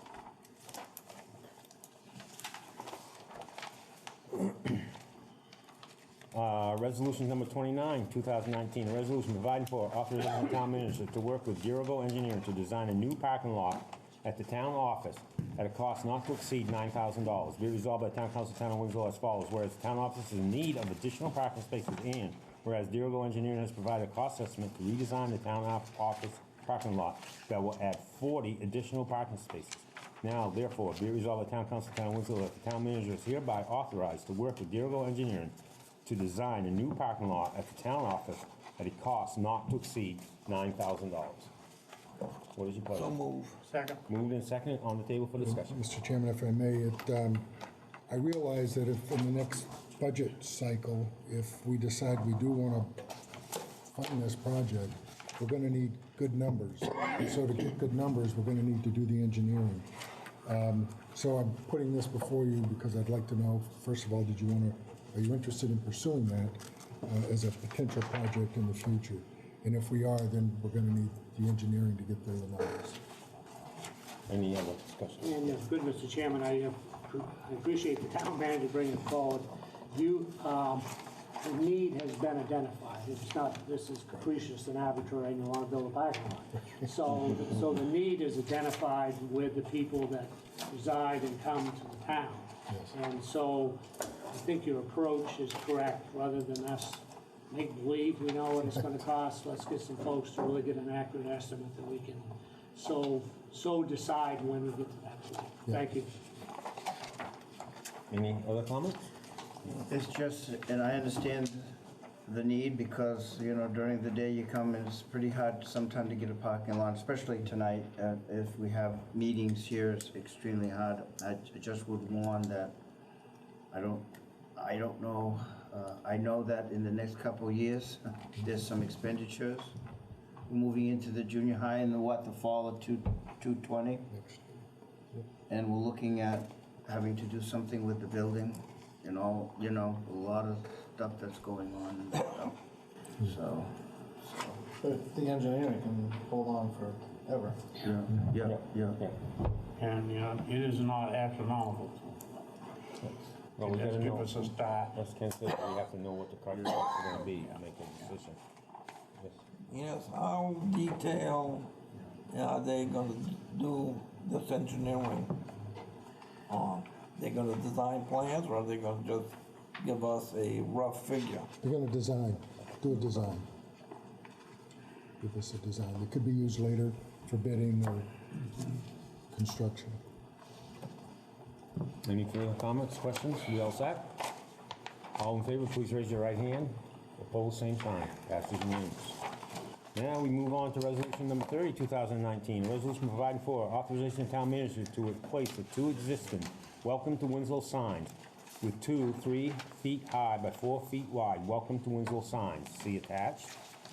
Be it resolved by Town Council, Town as follows. Whereas the design of Carter Memorial Drive and the design at the end of the Waterville Winslow Bridge need to be replaced. And whereas the town manager has received the attached proposed sign design from Leighton Signs at a total cost of approximately $3,335. Now, therefore, be resolved the Town Council, Town of Winslow, the town manager is hereby authorized to replace the two existing Welcome to Winslow signs with 2 3 feet high by 4 feet wide. Welcome to Winslow signs. See attached.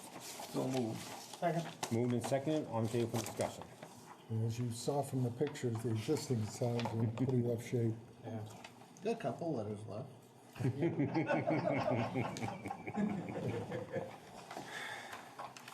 And the, I don't know if I could add that the agriculture committee decided to add that line underneath because we were the first town to enact that VFS, the voluntary municipal support and things of that nature, so. When that came out, I knew where it would come from. It wasn't from me, it was from the committee. Oh. Is there any other discussion? If not, all in favor, please raise your right hand. Opposed, same sign. Passes unanimous.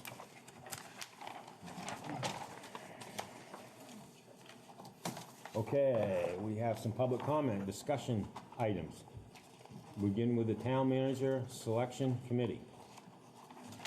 Oh, I'm sorry. Actually, I passed by. If anybody wants to make any public comments, now would be the time. We have new guidelines, and we decided to put the public comment at the end of the meeting so that the discussion could include the business of the meeting. Prior to that, the discussion of the current business on the table is going to be excluded, and we thought this was a better way to do it. So if there's anybody that would like to come up to the microphone and state your name and address and speak on any issue of any interest to you in the town of Winslow.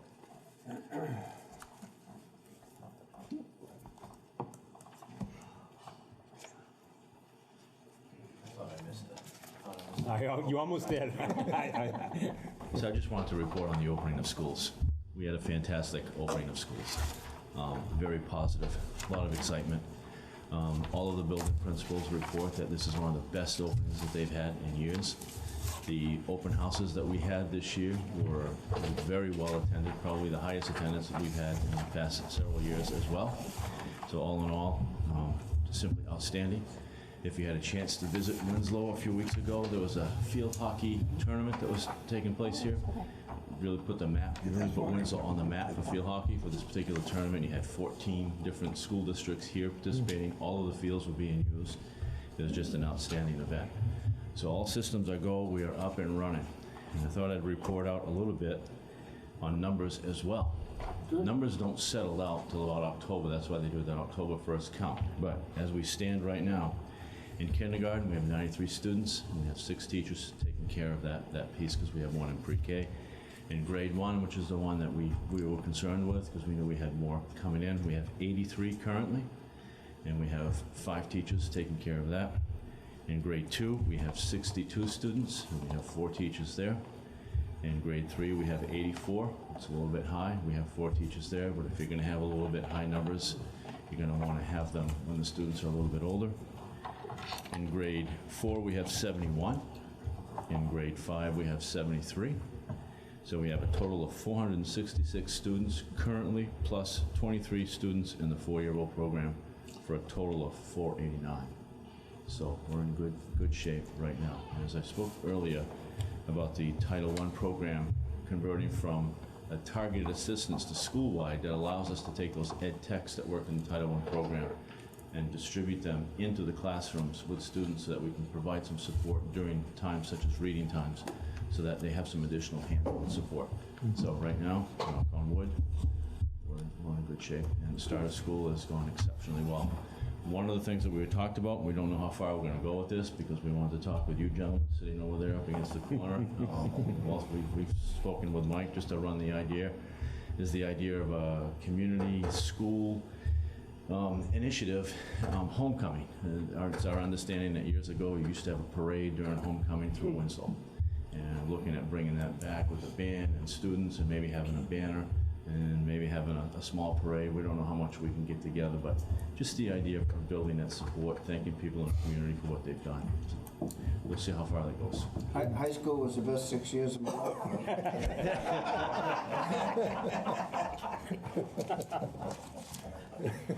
How do you get to the fields out back with all the gates up? How do we get to them? Yeah. They're all open around to the side. Well, you couldn't even go around tonight. So I always come over almost every other day and I make the swing. You couldn't even get around in front of the high school tonight. You gotta go in front of it. You had to cut real sharp to come in around the inner. There is a way that and I should have mentioned this. The construction is going very nicely as well. They're going full bore. And so what's happening is, within the next few weeks, the front of that is going to be carved up because that's where that extension is gonna come out. So they're gonna curve the driveway a little bit more. And where you're having a hard time getting to right now, you'll be able to have access to once they do what they need to do in the front, which they think is gonna take maybe 2 weeks. And how do you get to the fields out back right now? Around behind it? Yeah. So you can go around behind where the half a gym is being built and get out to the field? Yes. You can't drive around behind, but you can walk around behind. Okay. You can only go so far, almost go so far with your vehicles. Okay, that's what I'm asking. Yep. You know, I don't know if this is a good idea or not, but at some point in time in the future, you know, once you get settled in from school, is to have like in the auditorium at the high school, maybe an open house, communicative of how the process is going with the construction, and then just a summary again of what we're doing and why we're doing it for people that might want to come in and take a look, because I know there's a lot of interest in town.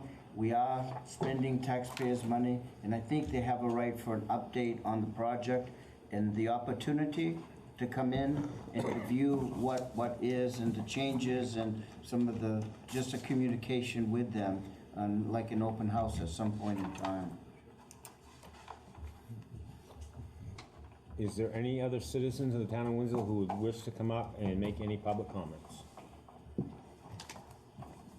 If not, we'll close that part of the... Steve, may I add, and maybe you could have just a sentinel come over and say, how's the update coming, and the construction and all that type of thing might be something. Anything to communicate when we're spending large sums of money, of taxpayer money, any communication, you know, and keeping them in the process or just communicating to the public. The next time we do something, or the next, you know, in the next couple of years when we have to go to referendum, that communication part is going to be important, not just when we want to approve the money, but communication as we spend it would enhance us, I think, in the future to be there. 3 things to address your point, Ray. Start sending information to the website, some updated information besides just the old stuff that's there about the process, so that's one piece. The second piece is Shelley is taking some of the photographs and we're gonna blow them up in front of both the junior high and the high school so people come in, they can see what actually is gonna be done. And then the third piece is that we've had conversations with the board about doing a groundbreaking ceremony. So we are gonna form a committee to do that, so that would be the opportunity to do what you're saying. Good idea. Yes. I thought that we were supposed to have a building committee that overseed the construction and expenditures. And there was gonna be 2 counselors on it.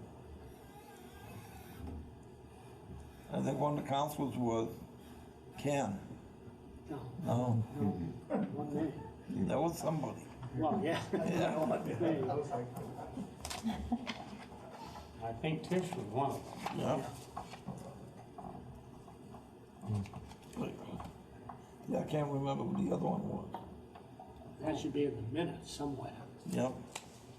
You have a committee right now that is doing exactly that. You have the superintendent of the project. You have the construction manager of the project. You have the board chair, myself, the building principals. And what they do is they meet with us every 2 weeks. It's a quick meeting. It's a very quick in terms of saying, here's where we are, here's where we're going next. Here could be the impact, how it might impact you with your schools. We go out and look at the progress, and at the end of the month, they give us a requisition meeting. Keep in mind that this is this is a project, we have a guaranteed maximum price. So if their job is to keep it at the price that we said we were gonna spend, or less. And so in terms of being a watchdog of that money, that's their job. That's what we hired them to do. How's that holding up? It's holding up great, knock on wood. Yeah, I'd have to say, you know, I've been impressed with the information that they bring. They've been, construction manager and the firm have been very professional, and they've been great. The requisition meeting, I mean, that is really about the detail of where are they today as far as progress payments. We haven't actually made any decisions on, we'll get to the point of additional expenditures, for example, on, potentially the cafeteria, where we came in on the budget with a proposal that we started with. So as far as that goes, by the way, that's in the architect's hands. It's beyond the architect's hands now. It's in the construction manager's hands to get estimates on what the cafeteria expansion expense would be, and whether or not we'll determine whether or not that fits within the original 8.1 figure. And then, of course, the board would have to vote on that expenditure request. So far, it's gone as planned, and there hasn't been a lot to decide at this point. They're going at it pretty hard. Do you think it would be beneficial to have the construction manager give us a presentation? I know he's a busy guy, but considering the enormity of the project and the progress and the communication, to give us a presentation as to how the project is going? Or do you feel capable? Do you feel like your communication is okay, or the future communication is okay? Communication is outstanding. No concerns at all. You don't see any benefit of the contract manager to come in? Come in and giving you a presentation. Yeah, a quick presentation or something on the progress of what to date and where we are? Can certainly ask him if that's something that they would do. It's a step by step. Basically, they're working on certain pieces now, getting the foundation work done so that they can do the other work in the winter. And then when it comes to next year, that's when they're going to do the work in the elementary school. Well, there are no students. Yeah. Would it be possible? The schedule has been such to the point that they're concerned that if they don't stay on schedule, as they planned out, if they don't have something ready where a sub, it isn't ready to go when that sub gets to their point, that they might not get the sub back for weeks, and it would delay the whole project. So, I mean, it's been pretty tightly scheduled project, and then they're all over it to make sure they get done as much as they can, obviously before winter, and minimize the impact of having to heat construction zones and other such things. Trying to put concrete in the ground. Would it be possible for Peter to let Mike know when you're having your quick meetings? Sure. And then in turn, Mike can let us know and we could just show up? Absolutely. Wednesday, next one, 1 o'clock. Okay. Where? Waterloo, Winslow High School. Waterloo High School? Library. 1 o'clock next Wednesday. Anybody know the date?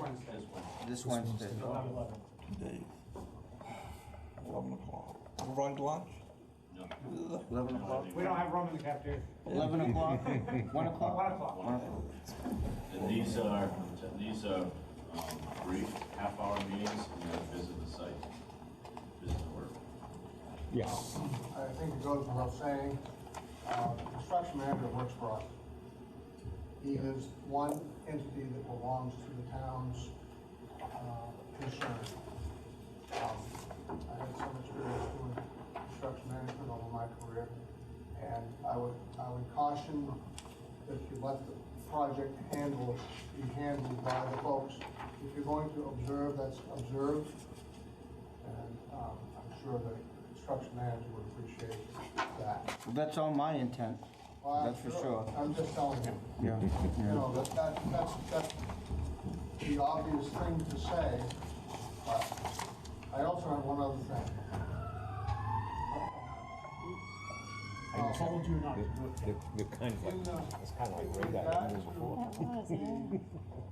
In regard to the past changes to zoning, changing to mixed use on Augusta Road, I would encourage anybody who has questions and is swayed in any way by the folks that live across the street to read the mixed use definitions and how they're to be applied. I know it's a done deal, but basically what it says is that the mixed use district is has a requirement, if you want to do something there, it has a requirement to blend with the existing area. Yeah. And there's a whole page of requirements that the planning board has to abide by. So the fact that they thought about putting a McDonald's in there, I doubt that that would happen. They have to go by you guys first anyway. Right, and essentially, just if you read it, I'm very comfortable with the fact that what you did was the right thing, which is what I'm trying to say. I know that matters, I know that matters a lot. What do you say? I have one other question. Now that the construction's underway, there is a committee for what is going to happen with the existing junior high school once it's completed. Is there any feedback, any information on that? At this point, I don't think we can make that one. You have to get that. Yeah, Mr. Chairman, if I may, I did meet with KV Cap, because they've hired somebody to convert buildings, to repurpose older buildings. And so I took the gentleman out there, gave him a tour of the facility, and I'm waiting to hear back whether that's a project they would be interested in. And once I do hear back, then I'll be able to call a meeting of the committee and we can pick up. They're the only ones that really have put an interest in. The other guy dropped it. Well, it didn't drop, but. No, he's, I know. In the fire, probably. yeah, he hasn't followed through. Yeah. He hasn't said no, but he hasn't said anything else either. It didn't sound like great. Oh, it's to be determined. Yeah. Yeah. That's a good way to put it. Yes. Through the chair to Peter. You meet every 2 weeks? Okay. Do you have minutes of those meetings? Could we get copies of? We have an agenda, and the agenda is part of the minutes, because what happens is the construction manager and the superintendent of the project have conversations prior to the meetings in terms of what they've done, and if they agree. Same with their requisition meetings, one signs off saying that this is inaccurate. So what you have is an agenda, we go through the pieces that we're going to go through, and then the comments, so it's all one document. So you can have any of those documents that we have, so you can see it. Please. And just to clarify, In paper. you indicated every 2 weeks, but there's a slight adjustment in the schedule because the construction manager, the superintendent, is away for a week on vacation. So I think there's a 3-week in there somewhere, so Oh, just, big deal. if you plan on showing up, be aware of the schedule Send the librarian over. I can't pronounce her name, but she'll tell. Basically, you've got a progress meeting. Moving on to discussion items. The town manager selection committee. Yeah, Ray had asked me to put that on there. I'd suggest, and before you decide what the makeup of the committee is going to be, consult with MMA. And I would suggest that we actually use MMA to help guide you through the process. But I would consult with them on, their experience and what the makeup of the committee should be. I believe that's what we did the last time, was they took the lead, didn't they, on the hiring process, I believe. As a council chair, Steve, should you contact MMA, and then we could have a discussion at some point in time as to your findings? Probably, that's what we should do. Or could the MMA actually send a representative here? The gentleman's name slips in my mind. David Barrett. So I've already spoken with David. Oh, you have? Okay. Yes. So in January, I'll guide you through the initial part of getting the process started. Okay, so you could come and we could have either at a council meeting or at a workshop? Correct. Yeah. So Yep. maybe workshop might be Yep. open to the public, or it might be better, so we could come. Yep. If there's no more discussion on that, do you have anything else to add, Ray? No? Then process for municipal candidates to fill an elected position. Okay, that's me.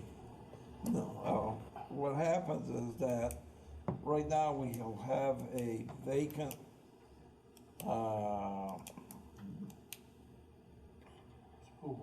school board position for election. Yep. Okay, I'm not sure how we go about and trying to fill that position.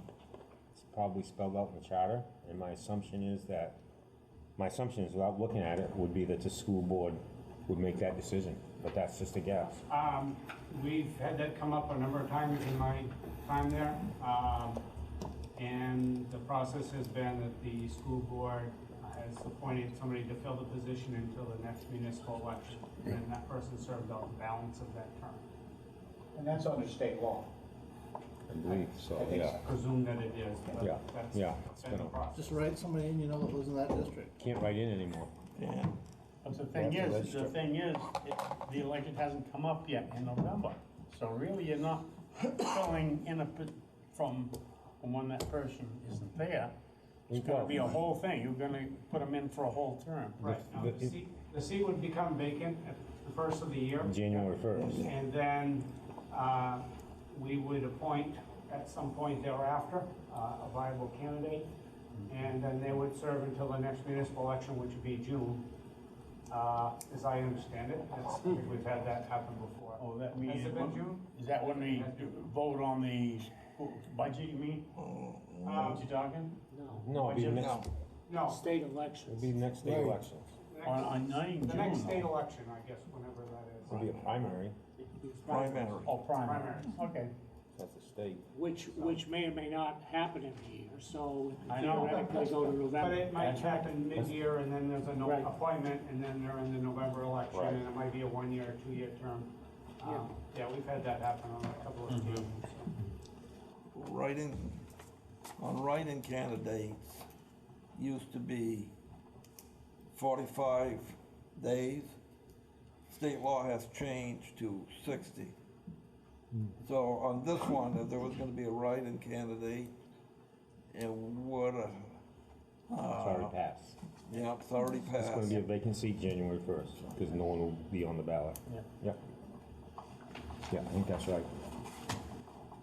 So do we wanna look at changing that as an ordinance to 45 days?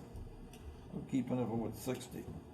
Yeah, Lisa and I plan to bring that back before the council in January, to propose that we make it 45 days as opposed to 60 days.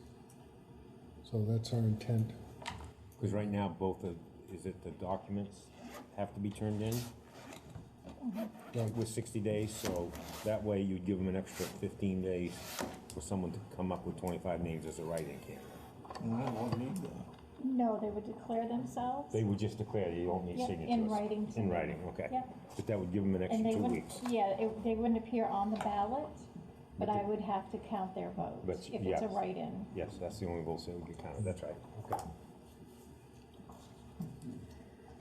And I assume we, as a municipality, can change that from 60 to 45. I think that's within our purveyance. Okay, is that good enough, Jerry? All set? Okay, library trustee discussion items. Yes, Mr. Chairman, I think that's one I brought up a while back, and I think it's probably appropriate now that we fortunately have a new librarian. And what the idea would be is for the council with the library trustees and of course the librarian and the town manager, just to have a workshop, just to get together, talk about some of the important things going forward. You know, that we always end up talking about it at the budget, but we really don't have a chance to get much beyond that year because we always work on the budget for the year. So what the idea, if the trustees were interested and the council was interested, just to have a workshop, just to be able to sit and talk about things like what do we view in the future. I've got a particular issue around trying to solicit more donations, both and as well as we're fortunate to have some trustee accounts, and let's make sure we all understand what those purposes are for those trustees. So it's not anything that's urgent, but it's just something. Something we don't want to wait until the next budget session. We don't want to be begin doing. trying Yeah. to do it during the budget discussion. because that isn't fun. Yeah, if we had a workshop like that, would it be more comfortable to use the conference room at the library, for instance? That's what my suggestion would be, let's have it at the library. Yep, that's a good idea. That's something you two can work on Yep, and we'll come set up that with a up. schedule? Thank you. Yep, thank you. If there's no other discussion items, go ahead, Nick. Yeah, my last one is, Benton Avenue, the lower section, this, the southerly section. New equipment for the sewer department has found that the existing sanitary sewer is in very bad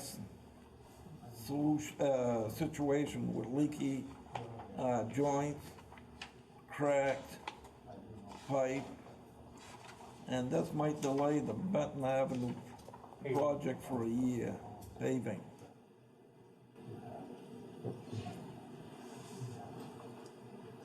We should probably get an update from the department head, something like that, right? Yeah, they're still, I think they've completed the cammering, but he's gonna have to get it designed as far as fixing it, repairing it.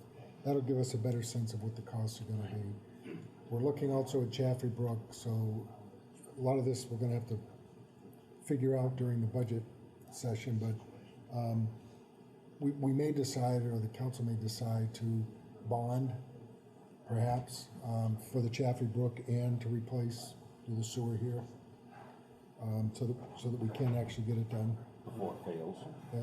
And if we, as Jerry and I have talked, if we use the same contractor, it's possible the work could be done all in 1 year. Yeah. So we still have to kind of work through those details. I mean, you know, I hate to even mention it, but during that bond, we don't want to leave the junior high building vacant for any great length of time. We'll have to look at something there in the future. I can't see spending, just budgeting that outright in a normal budget cycle. I mean, I don't know. So that bond would be from the sewer department. It From the sewer, so we can't add another thing then to it. Right, it's not going to impact the property tax side of the house. Sewer department, yeah, for both. Well, it might increase sewer rates, right? I mean, if you bond. We're looking at a long-term, maybe 30, 40-year bond.